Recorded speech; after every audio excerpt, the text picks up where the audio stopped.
کہا ایوب اپنے پیر کی ایڑی مارنا ذرا. پیر کی ایڑی لگائی, پانی نکلا. یا اللہ اس پانی کا کیا کروں؟ فرمایا اس سے نہا لو. اچھا رب محتاج ہے پانی کا؟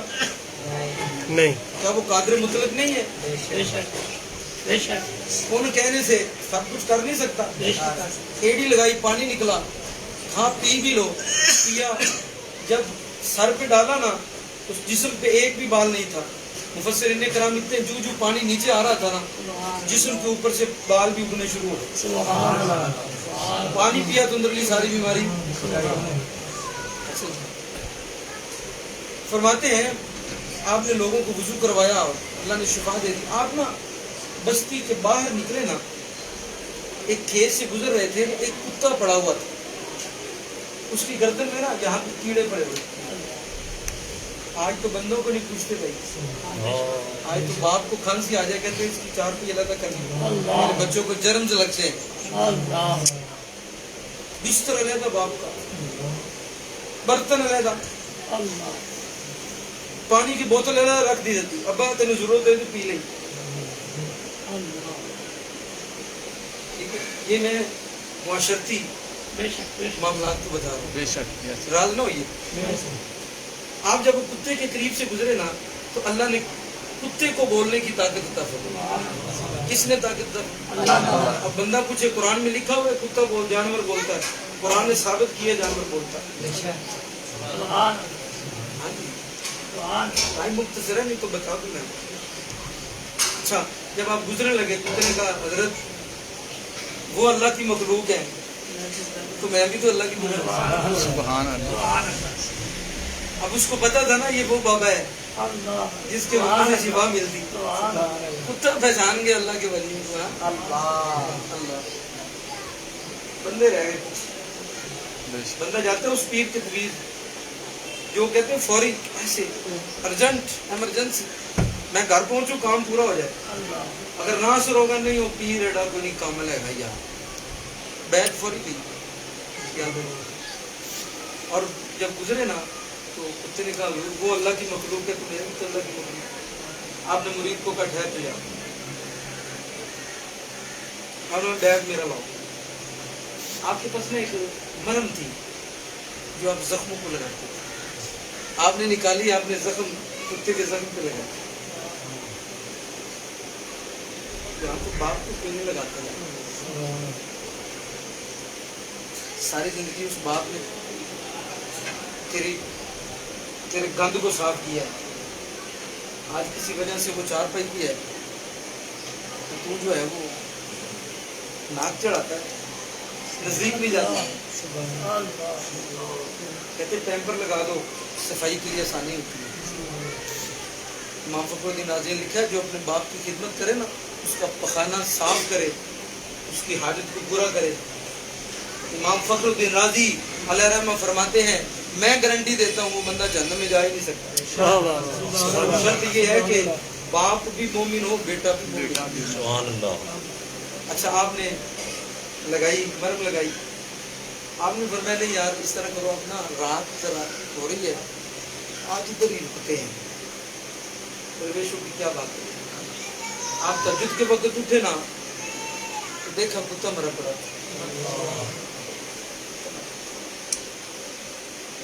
مرید کہتے ہیں حضرت نے رونا شروع کر. حضرت نے رونا شروع کر. مرید نے کہا حضور کتا ہی تھا, مر گیا تو پھر بیماری بھی اس کو ایسی تھی. پر میں نے یار جو بات میں سمجھاؤں گا تو نہیں سمجھا. حضور کیا ہے؟ فرمایا جب میں نے مرم لگائی تھی نا اس وقت سے لے کر اس کی آخری سانس نکلنے تک اس نے میرے لیے رب سے بخشش کی دعائیں مانگی. میں رو اس لیے رہا ہوں کہ یار میرے لیے کوئی دعا کرنے والا دنیا سے چلا رہا. دعائیں لو بھائی, دعائیں لو. دعا لینے سے کام ہے. اور پھر اللہ نے ایک اور بھی اسلوب دیا, سورہ توبہ ہے اور اس کی آیت نمبر جو ہے وہ 86 ہے. اگر آپ سبحان اللہ کہیں گے تو سبحان اللہ. سبحان اللہ. سبحان اللہ کہیں. سبحان اللہ. اچھا لوگ کہتے ہیں کہ یہ جو ہم قبر پہ کھڑے ہوتے ہیں اور پڑھتے ہیں، اس کی کوئی حقیقت نہیں ہے. اور یہ منسن آباد کا جو ایریا ہے نا، اس علاقے میں پیچھے اللہ شیخ کامل کی توفیق سے اس ایریے میں جانا ہوا ہے. وہاں پہ ایک ایسا فرقہ بنا ہے جو جنازے کو نہیں مانتا ہے، وہ اپنے مرنے والوں کا جنازہ نہیں پڑھتا. اور یہ وہ قرآن کی اس آیت کی دلیل دیتے ہیں. سورہ توبہ ہے، آیت نمبر جو ہے وہ 84 ہے.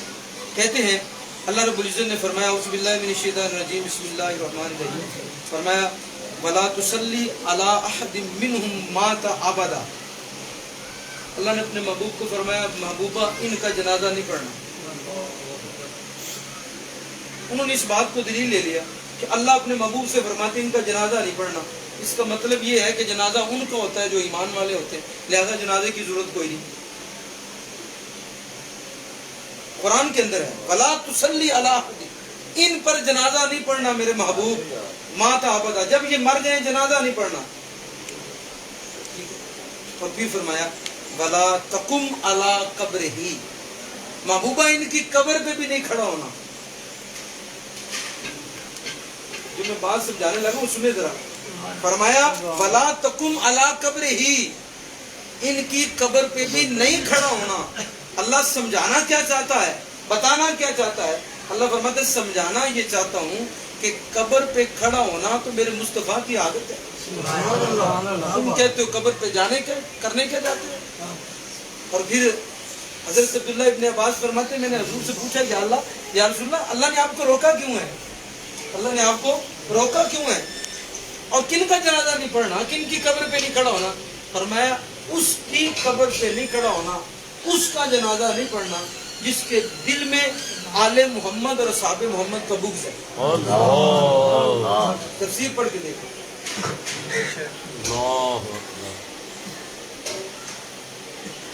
اچھا پھر پوچھا حضرت عبداللہ ابن عباس نے یا رسول اللہ پھر اللہ نے آپ کو قبر پہ جانے سے کیوں روکا ہے؟ فرمایا اس لیے روکا ہے رب کو پتا ہے جہاں مصطفیٰ چلا جائے نا رب وہاں پہ عذاب نہیں دیتا.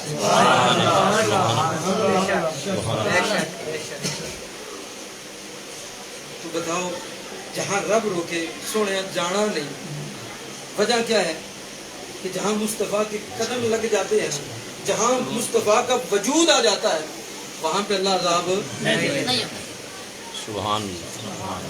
بتاؤ کہ جس کی قبر میں مصطفیٰ آ جائے غور تو کرے ذرا 3 فٹ نیچے کا تصور کرے نا کہ مصطفیٰ جہاں آئے. حدیث کا مفہوم ہے، شاہدہ کی حدیث. حضور فرماتے ہیں جس کے جسم سے میرا جسم مس ہوا یا جس کپڑے سے میرا جسم مس ہوا، اس کپڑے سے جس کا جسم مس ہوا، اللہ نے اس جگہ پر کپڑے پر جہنم کی آگ کو حرام کر دیا. یار جو کپڑا لگے مصطفیٰ کے جسم سے اللہ اس پر جہنم کی آگ کو حرام کرتا ہے. جس کی قبر میں میرے مصطفیٰ خدا ہے. کبھی غور کریں کہ اللہ رب العزت نے یہ جو قبر کا جو پروسیس رکھا ہے، 3 سوالوں کا جو پروسیس رکھا ہے، اس کے اندر حکمت کیا ہے؟ حکمت کیا ہے؟ کیڑے مکوڑوں سانپوں کی تو باتیں ہی بات کی ہے نا. یہ رکھا کیوں ہے؟ بتایا رکھا اس لیے ہے کہ وہاں جو مصطفیٰ کا جو اوپر مصطفیٰ کا ہے نا وہ نیچے بھی مصطفیٰ کا ہے. ٹھیک ہے. اور ایک اور مقام، آخری مقام سورہ توبہ ہے اور 10 نمبر پارہ ہے.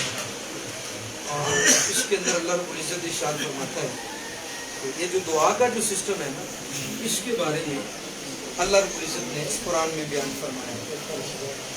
اللہ فرماتا ہے اے محبوب جو بندے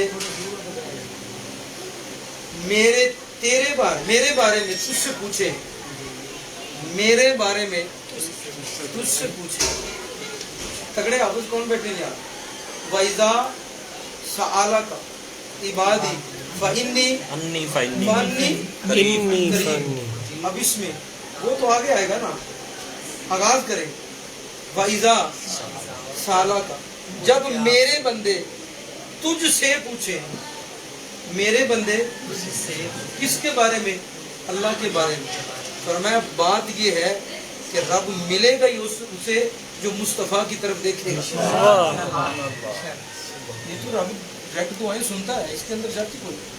وَإِذَا سَأَلَكَ عِبَادِي انی فإنی قریب، فَإِنِّي قریب. فرمایا رب اس کے قریب ہے جو مصطفیٰ کے قریب ہے. پھر جب اس سے دعا کرتے ہیں تو اس کی دعا وہ یہ یاد رکھ لیں کہ اللہ رب العزت